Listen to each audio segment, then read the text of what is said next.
আমরা এখন শ্বশুরবাড়ি যাব আড়াইগুল্লিতে। রেডি, আড়াইগুল্লিতে যেতে হবে, তাই তো? আড়াইগুল্লিতে গিয়ে আবার চলে আসতে হবে, যাবো তাই। এই তো আয়, ধর। তোমারে দেখা যাচ্ছে না।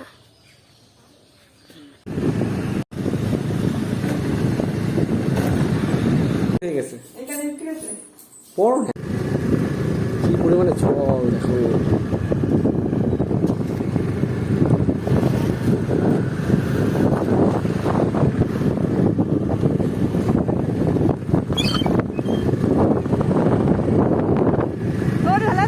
দশ ঘন্টা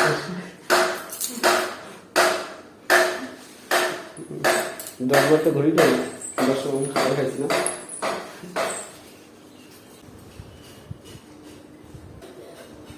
এখন বাড়ি যাওয়ার পালা, চলো চলো চলো।